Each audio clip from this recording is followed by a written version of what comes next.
আইপিএলে ব্যাটিং সময়ের সঙ্গে অনেক বদলেছে, এই কথা প্রায়ই শোনা যায়।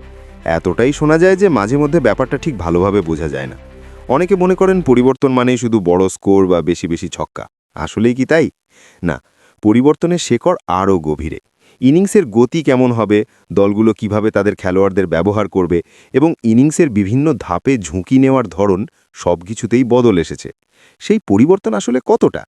ক্রিকেট ওয়েবসাইট উইজডেন জানিয়েছে সেই পরিবর্তনের গল্প।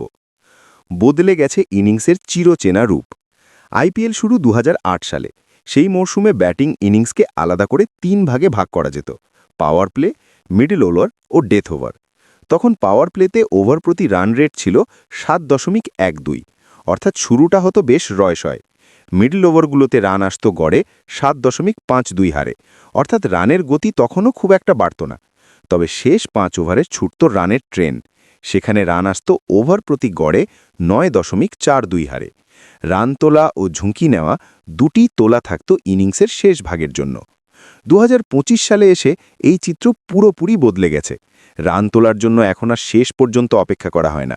গত মরশুমে পাওয়ার প্লেতে রান এসেছে ওভার প্রতি ৯.১২ হারে, যা শুরু থেকেই মারমুখী মেজাজেরই প্রমাণ দেয়। মাঝের ওভারগুলোতে রান এসেছে কিছুটা কম, গড়ে ৮.৬০ হারে। ডেথ ওভারে তো কথাই নেই। এই সময়ে গত আইপিএলে রান এসেছে ওভার প্রতি গড়ে ১০.৩৬ হারে। এই পরিসংখ্যান শুধু রান বাড়ার গল্প বলছে না, বরং রান তোলার ধরনেরও পরিবর্তন দেখাচ্ছে। ২০০৮ সালে দলগুলো অপেক্ষা করত এই ভেবে যে শেষ ওভারগুলোতে ঘাটতি পুষিয়ে নেওয়া যাবে। এখন সেই সুযোগ আর নেই।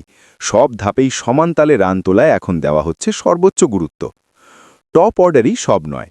২০০৮ সালে ১ থেকে ৩ নম্বর পজিশনের ব্যাটসম্যানরা ১৩০.১০ স্ট্রাইক রেটে ৮,৯৪৭ রান করেছিলেন, যা ব্যাটিং অর্ডারের শীর্ষ ৮ জন ব্যাটসম্যানের মোট রানের অর্ধেক।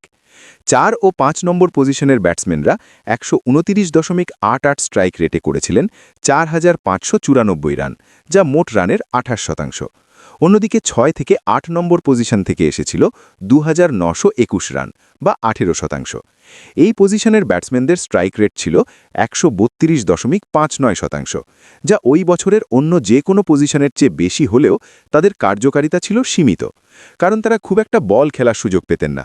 সেই বছর মোট বলের মাত্র ১৭.৫% বল খেলেছিলেন তারা। ২০২৫ সালে এসে ব্যাটিং পজিশন অনুযায়ী রানের ভাগ অনেকটা আগের মতোই, তবে সব বিভাগ থেকেই রানের পরিমাণ বেড়েছে পাল্লা দিয়ে। শীর্ষ ৩ ব্যাটসম্যান ১৫৮.৫৩ স্ট্রাইক রেটে ১৩,৭৬৪ রান করেছেন, যা মোট রানের ৫৬%। ৪ ও ৫ নম্বর পজিশনের ব্যাটসম্যানরা ১৪৭.৫৯ স্ট্রাইক রেটে ৬,৫৭৭ রান যোগ করেছেন, যা ২৭%। ৬ থেকে ৮ নম্বর পজিশনের ব্যাটসম্যানরা ১৮% ভাগ ধরে রাখলেও ১৫১.৫১ স্ট্রাইক রেটে করেছেন ৪,৩৬২ রান। তারা ২০০৮ সালের চেয়ে প্রায় ৭০০টি বল বেশি খেলেছেন। ব্যাটিং অর্ডারের শীর্ষ ৮ জন ব্যাটসম্যানের ছক্কা মারার হার ২০০৮ সালের তুলনায় দ্বিগুণের বেশি বেড়েছে। এই বিবর্তনের একটি বড় কারণ হল ইম্প্যাক্ট প্লেয়ার নিয়মের সংযোজন। এর ফলে দলগুলোর ব্যাটিং লাইন আপ ৮ নম্বর পর্যন্ত লম্বা হয়েছে। ফলে টপ অর্ডার ব্যাটসম্যানরা ইনিংস ধসে পড়ার ভয়ে ছাড়াই শুরু থেকে আক্রমণাত্মক হতে পারছেন। ২০০ রান এখন ডাল ভাত। ২০০৮ থেকে ২০২২ সাল পর্যন্ত আইপিএলে ২০০ রানের গণ্ডি পার করার ঘটনা ছিল হাতে গোনা। মাত্র ৬.৯৯% ক্ষেত্রেই এটি ঘটেছিল। এই সময়ে ১৯০২টি ইনিংসের মধ্যে মাত্র ১৩২ বার ২০০ রান দেখা গিয়েছিল। কিন্তু তারপর থেকে এই চিত্র দ্রুত বদলে গেছে।